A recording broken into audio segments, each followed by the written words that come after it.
네, 이슈 진단 코너입니다. 미국의 재정절벽 이슈로 글로벌 시장이 휘청거리고 있습니다. 이에 관련돼서 내용을 점검해 보도록 하죠. 싱크탑 연구소의 이정현 팀장과 함께 이야기 나눠봅니다. 안녕하십니까? 네, 안녕하십니까?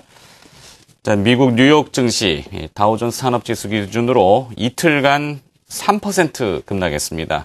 3%는 피부에 와닿지는 않습니다만 430포인트 떨어졌는데요. 투자 심리가 얼어붙고 있고 그 이유를 보니까 표면적으로는 이 재정절벽이라고 하는 것이 가장 헤드라인으로 나오는데요. 재정절벽 어떻게 이해를 좀 해봐야 될까요?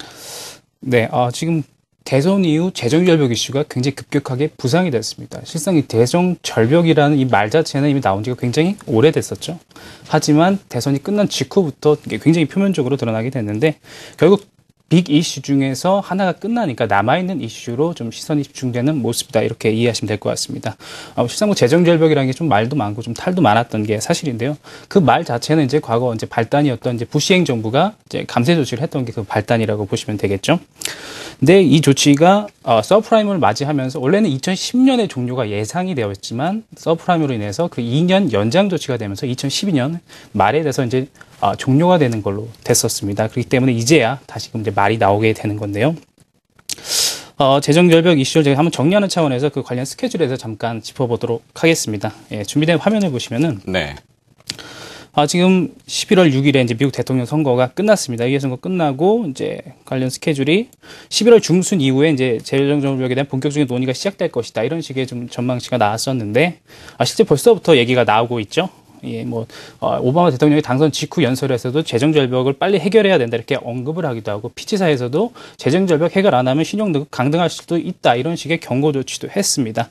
그리고 오늘 또 기사에 나왔던 게 뭐냐면은 바로 이제 존 베이너 하원 의장이 또 오바마 측에서 세금 인상에 대한 권리가 없다 하면서 벌써부터 다투는 모습까지 나오면서 과연 둘 사이의 합의가 적극적으로 나타날 수 있을까 이런 식의 의문까지 지금 제기되고 있는 상황인데요.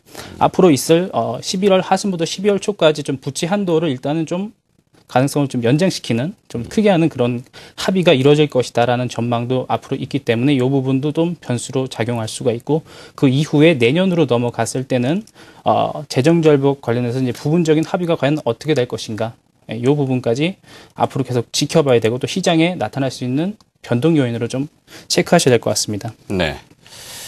자, 이 재정절벽 이슈, 팀장님 말씀하셨지만 오래 전부터 나왔던 이야기고 어찌 보면 해묵은 악재입니다. 근데 갑자기 이렇게 부각이 크게 되는 이유 어디에서 찾아봐야 될까요?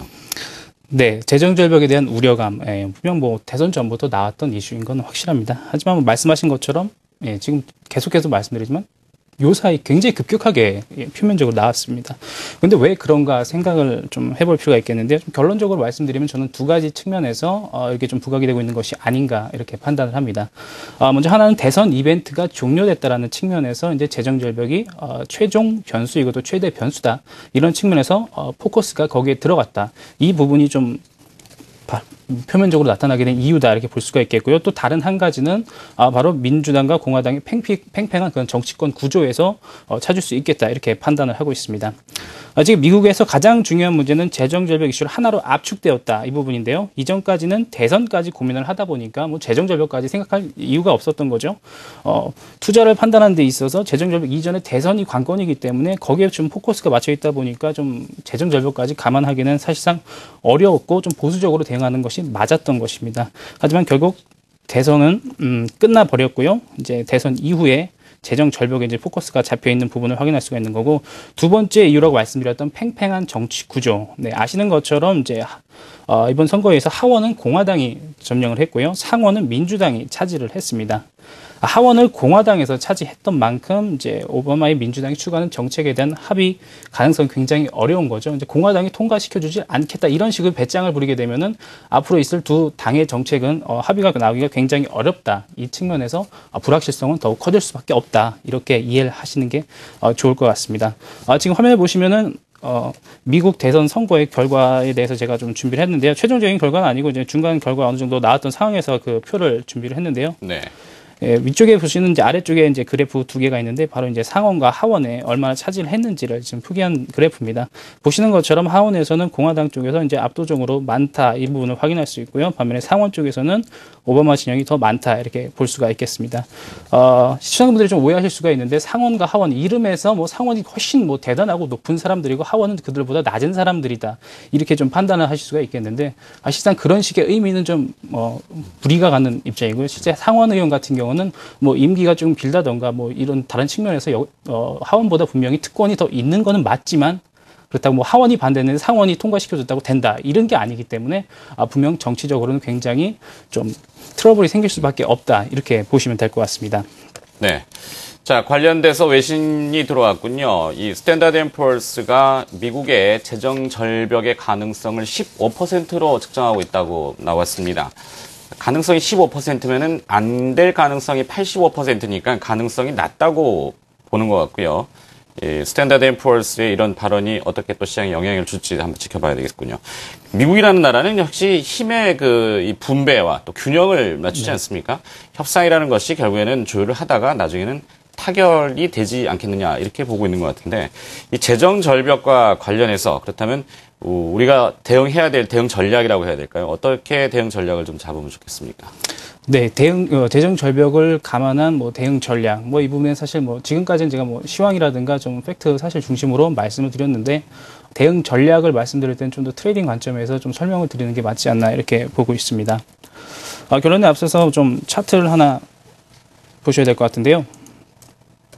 제가 차트를 잠깐 보여드리겠습니다. 네, 무슨 차트인가요? 예, 지수, 코스피 지수 코스피 차트인데요. 지수, 네. 예, 제가 설명을 드리고 싶은 거는 지금 보시면 아시겠지만 최근 3일입니다. 이렇게 해서 어제 갭 하락을 했고요. 오늘도 갭 하락을 했는데 둘 다 양봉이 나오고 있죠. 네. 양봉이 나올 때 시작하는 것보다는 종가가 좀 더 올라서 끝난다는 의미죠. 그렇습니다. 예. 네. 갭 하락을 했지만 그 상황에서 매수를 해서 양봉으로 전환시켰다. 그러니까 결국 시장이 떨어졌는데 가격이 떨어지니까 매수세가 유입되었다. 좀 이런 식의 의미로 좀 받아들일 필요가 있겠는데요.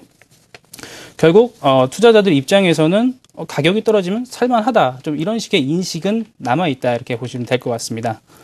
근데 뭐든지 다 사는 것이냐? 그건 아니죠. 좀 제한적으로 업종이라든가 종목군에 한정이 돼서 좀 사는 모습이라는 것을 확인할 수가 있는데요.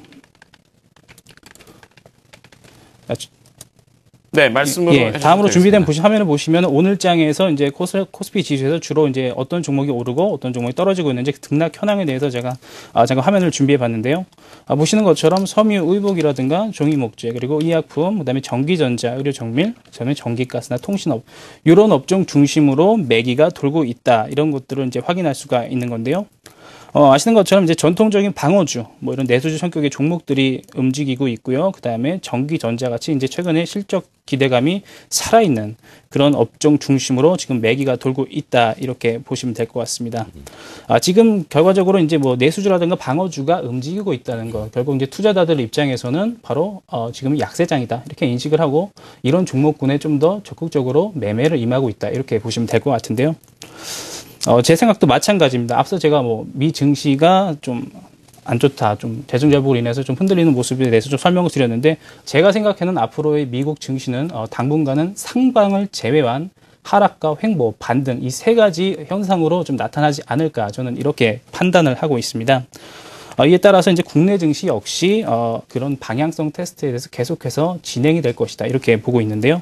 그 안에서 살만한 종목은 역시 좀 방어주 성격이 강한 그런 유틸리티라든가 뭐 통신주 그리고 4분기가 성수기로 잡혀 있는 의류업체 그리고 이제 실적에 대해서 굉장히 기대감이 높은 IT 업체들 오늘장 상승을 했던 이런 업종들 중심으로 당분간에 그런 주식 매기가 돌 가능성이 높다 이렇게 판단하고 있는 건데요. 단기적으로는 이제 이런 종목군 중심으로 좀 대응을 하시는 것이 좀 맞지 않나 이렇게 생각을 하고 있습니다. 네. 하지만 좀 중기적으로도 좀 생각해 볼 필요가 있겠는데요. 재정 절벽이 해결될 것인가 아닐 것인가. 뭐 장기적으로 봤을 때 해결될 가능성이 훨씬 높다라고 보여지고 있지만 그 이전까지는 굉장히 파열음은 나타날 것인데 과연 그렇다면 긍정적인 시그널은 언제쯤 나올 것인가 이 부분도 좀 사실 고민이 되고 있습니다. 하지만 제 개인적으로는 그런 긍정적인 시그널 자체는 우리가 생각하는 것보다는 조금 더 빨리 시장에 나타나지 않을까 좀 이렇게 판단을 하고 있는 건데요. 네. 결국 오바마 대통령은 재선에 지금 성공을 했고요. 미국 대통령으로서 다른 뭐 국민들이라든가 다른 투자자 입장에서 역시 오바마의 선택이 옳았다. 좀 이 부분을 증명시켜줄 필요가 있는 겁니다.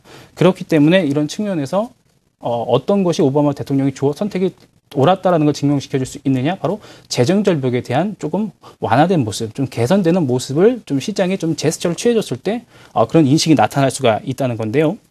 실상 정치적 구도로 인해서 좀 합의가 어렵지 않나 이런 식의 나타날 수도 있겠지만 분명히 어느 정도 시그널은 나올 것이다 이렇게 판단을 하고 있는데요. 그 시그널 같은 경우는 제가 민주당과 공화당의 정책을 보면서 잠깐 다시 한번 설명을 드리겠습니다. 지금 화면에 보시면 민주당과 공화당의 이제 정책적인 차이를 지금 나타낸 건데요. 대부분 굉장히 흑백 논리처럼 굉장히 차이가 심합니다. 오바마는 뭐 큰 정부를 지향하고 공화당은 뭐 작은 정부, 그다음에 뭐 고소득층 오바마 같은 경우는 뭐 고소득층 세부담 증가라든가 국방의 축소를 통한 재정 적자 축소 이 부분이 포인트가 되고 반면에 공화당 같은 의료 지출과 공무원 감축을 통한 재정 적자 축소 이 부분에 포커스가 되어 있는데 과연 이 부분에서는 극강하게 차이가 나는 부분에서는 합의가 나오긴 어렵습니다. 하지만 약간 유사한 부분에서는 어느 정도 합의가 나타나지 않을까 좀 이런 식의 좀 가능성을 염두에 두고 있는데요. 바로 비슷한 부분이라면 바로 두 번째 보시는 사회보장 지출 관련된 부분이죠. 오바마 측에서는 그 효율성을 확대하자 이렇게 주장을 하고 있고요. 공화당 쪽에서는 사회보장 지출을 대폭 축소하자 이렇게 얘기를 하고 있습니다. 그렇다면 이 둘 사이에서는 어느 정도 교집합이 존재하고 있다는 걸 알 수가 있는데요. 그 부분에서도 어느 정도 긍정적 시그널이 먼저 나올 수도 있다 이렇게 좀 기대를 하고 있고요. 그다음에 감세 부분에서는 사실상 굉장히 좀 민감하면서도 어려운 부분이다 이렇게 판단을 하고 있지만 오바마가 말하는 연소득 2만 5천 불 미만 가계에 대한 감세 연장, 그다음에 공화당에서 주장하는 전면적 감세 연장. 결국 감세를 하긴 하는데 그 정도의 차이가 있단 말이죠. 그러면 그 부분에서도 약간의 좀 합의를 도출해서 결과적으로 좀 좋은 시그널을 주지 않을까 저는 이렇게 보고 있습니다. 그렇다면 결국 좋은 시그널이 시장에 나타난다면 나타나게 된다면 결국 중기적으로는 결국 오바마 기존에 우리가 알고 있었던 오바마 수혜지 쪽으로 가능성이 좀 더 기울 수가 있다 이렇게 보고 있는데요.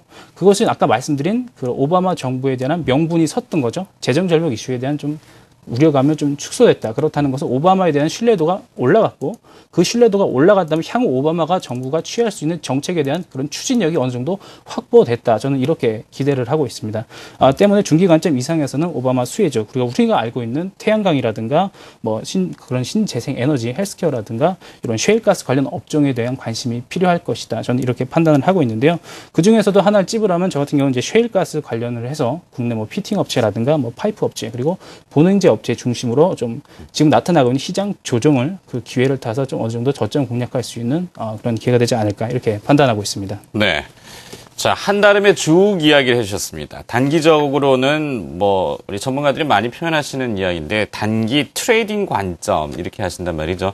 그러니까 주가가 떨어지면 사고 오르면 팔고를 대응하다가 중장기적으로 봤을 때는 결국에는 문제의 해결, 그래서 섹터는 에너지 쪽, 셰일가스 쪽 이런 쪽을 좀 많이 관심 있게 보신다 이렇게 됐군요.